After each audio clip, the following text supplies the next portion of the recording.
Welcome to the Marriage Puzzle Podcast with Julie and Thomas Hobby.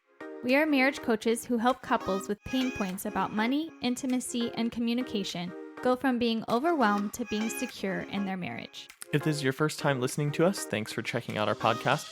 And don't forget to subscribe and leave us a rating and a review. Let's dive into this episode.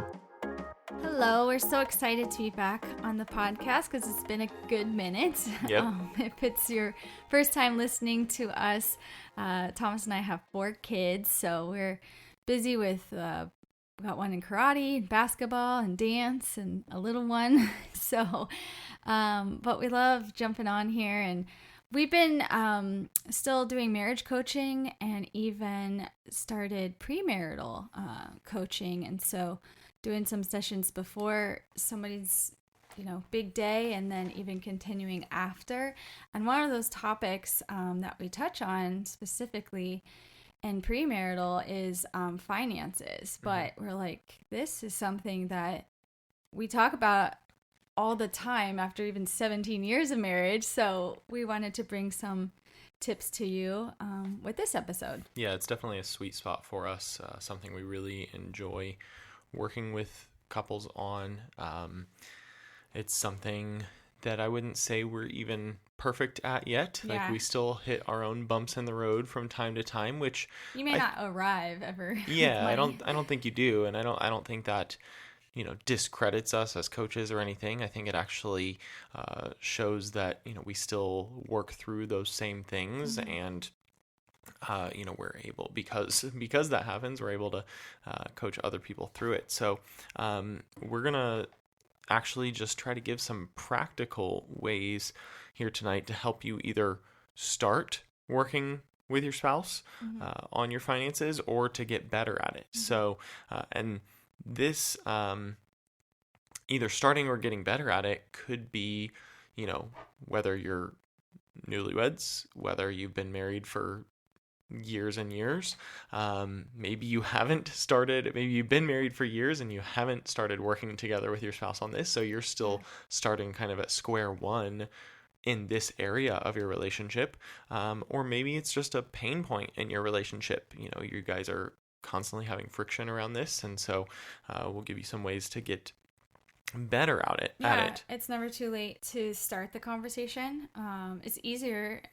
Like I said, we're bringing it up with newly engaged or newlyweds, but no matter how many years you have under your marriage, if you haven't really talked about this, like, it's never too late to start, because in order for both of you to be happy with your finances, you both need to be involved. Yeah.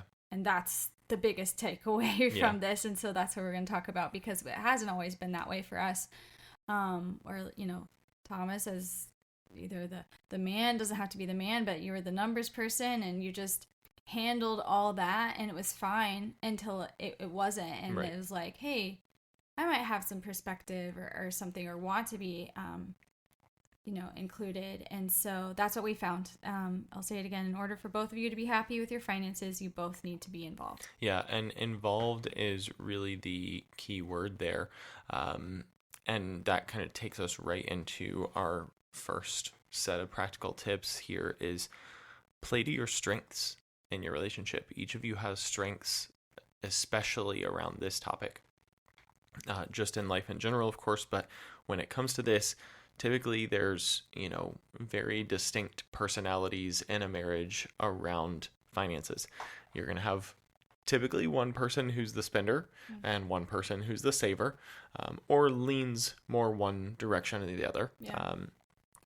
And those people tend to find each other, which can create its own set of friction, its own element of friction, but it doesn't have to, because the saver can actually be the one to help prepare the couple for their own future.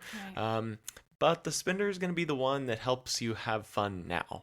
And so there's definitely strengths in both of those areas. Thank you for saying that, because I'm the spender in our relationship, and not understanding that, first of all, we didn't know where the conflict was coming from at first, or I didn't. And then, okay, yeah. The conflict was coming from Target. Yeah. That's where it was coming from. It's so true. Oh, man. And so now I lost my train of thought with that because I'm like, guilty.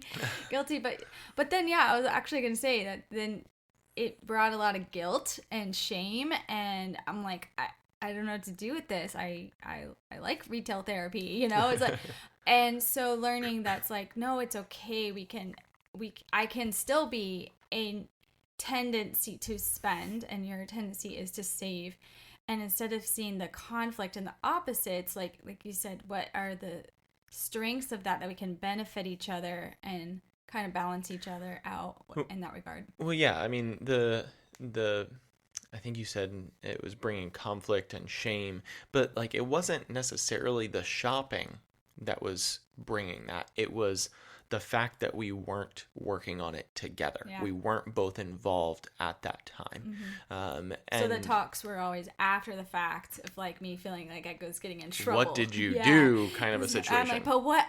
I saved so much. Let's not talk about what I spent. Don't even bring that. Like my least favorite sentence of all time. Yeah. But you're right. We've come a long way in the discussions where now I do know my boundaries or what, we both agreed to, that I can have that freedom and no shame and stuff. Because the conversations are happening before versus after. So and again, both being involved means both of you are setting those boundaries. You use the word boundaries, and I'm sure there's people who are just cringing, right. like, oh, I can't allow my spouse to create boundaries for me when I want to go spend. And that's not what the point is. The point is to set those boundaries so you know how much freedom you have. To set those boundaries together, let me rephrase that, so that you know how much freedom you have to be a spender. Because, again, the saver is going to help protect your future, and the spender is going to help you have fun now. And so there's strengths to both of those sides. And if you don't utilize both, if you don't set those boundaries together to protect the spender from themselves, then the future is going to be a little more grim in most cases. However, on the other side, if you don't put those boundaries in place to allow yourself some freedom, everything is going to be so restricted now because the saver is going to want to put everything away. And that can come with resentment and things that aren't healthy as well. And missed opportunities to have fun, to do things, to experience life, and to even take part in your spouse's love language. If your spouse's love language is gifts and you're the spender, that's easy for you. But if you are always restricted and not allowing yourself to have some freedom, not allowing yourselves as a couple to have some freedom and do those things, then you're not even going to be able to do something simple like that. So second part of this is typically one person enjoys the numbers, or maybe doesn't enjoy it but is just better at it, naturally gravitates towards it, and someone who doesn't, and play to those strengths as well. That's going to make it a lot easier. Number two, second set of practical tips here that we want to go through is starting off with having a budget meeting. This is an absolute must. And we recommend a minimum of one time per month. Monthly is typically that reset option. Regardless of how often you get paid, the first of a new month is always kind of that reset in your finances. The bills usually only come around once a month, so it's kind of a nice cutoff to kind of start everything fresh. And so going back to the last one where we talked about, there's one person who typically enjoys the numbers and one person who doesn't, utilizing that of your strengths would mean for the budget meeting, the person who enjoys the numbers is going to be the one to kind of prepare the budget, set the initial boundaries, so to speak. But then the person who is less attracted to the numbers is going to still speak into that. You have to speak into that because that's where you're going to gain your ownership, and that's where you're going to assist in setting the boundaries. You're not just going to agree to it and say, yep, sure, whatever you think, because then that allows that situation of permission to come into play, like permission to spend, where you have to seek permission to be able to spend something.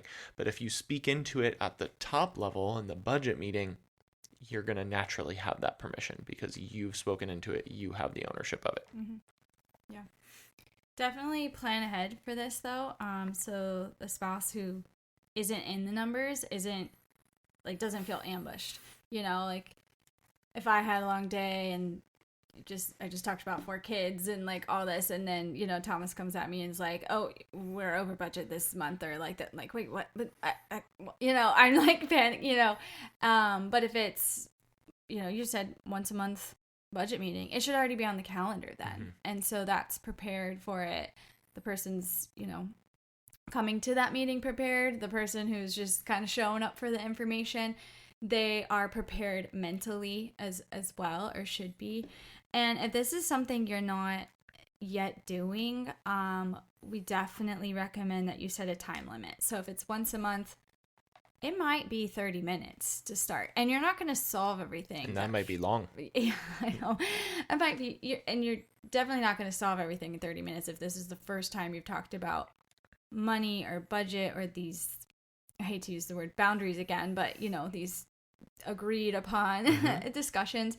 But you'd still need to stop it after 30 minutes because the person, there might be one of you that loves this and keeps going and going and going, and that's you're just gonna so then I'll speak to that. You're gonna completely overwhelm like a personality that's more like me, of like, whoa, I don't want to come to these meetings now. Like if I'm gonna feel like this or not understand, or I don't, then I might say I don't care. But just, okay, this was just a quick overview. We'll meet again next month. This is what we're going to be talking about. And then do it again and do it again and do it again. Because it takes like 3 months maybe to, if you haven't set a budget, what is it? 3 months If you haven't set a budget, you really need to give yourselves 3 months of like grace and room for mistakes and room to tweak things in future months, because you're not going to get it right the first time around. You're always going to forget something. You're always going to misjudge how much you're going to spend on something. Food is the most common one, like you're going to see yourselves come to the table and be like, oh yeah, we spend $300 a month on food. And then when you check it at the end of the month, it was like, oh, we spend $1,200 a month on food. That's a little bit different. And so you have to find that room. So give yourselves a solid 3 months to kind of get in a groove of actually feeling successful with the budget, feeling like you're making progress with the budget. And then you should also be in a pretty good groove of like the budget planning meeting in that 3 months as well. I think in the beginning, I think it's perfect what you said about having a time limit on the meeting. That needs to be the case for every meeting. Like set it on your calendar. I would add give a little bit of grace, a few minutes, allow someone to finish their thought, something like that. 5-10 minutes. Like if you're planning on 30 minutes, give 5 or 10 minutes of grace. But after that, you really do need to be wrapping up. The person who's preparing the budget needs to try to wrap it up as close to that time limit as possible, because what's going to happen is if you go too long and you go past that grace period that your spouse gives you, then you're going to start losing their trust, and it's going to be even harder to have them interested in the next meeting because they're like, wow, I already didn't want to do this. This really isn't my thing. And you talked to me for longer than we had scheduled for. Yeah. Next time it's just going to go even longer, and then it's just going to come back to the frustrating situation again. So maintain your spouse's trust and try and finish it right on time if possible. But you can make it fun. Like, show up with snacks. Yeah. It's not a full-on date night, but it's more of the business meeting for your marriage. But what's gonna get you to that table excited with popcorn, candy, naked spouse? Oh boy. Hey, wasn't expecting just that. Saying. I don't think you'd talk about money. For some people, maybe that gets their spouse to the table. I don't know. I'm just throwing ideas maybe out. That's the all. reward after 30 And minutes. if you're already naked, then it's going to be an easy transition, right? Am I wrong? I don't know. Surely there's someone out there who's going to try that now. Go for it. Well, number three. Number three. On that note. Third set of practical tips here.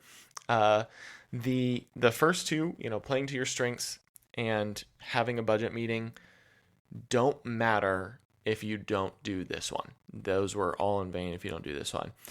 This one is track your expenses. If you don't track your expenses, your second budget meeting is going to be worthless because you're not going to know how to tweak it. It doesn't matter.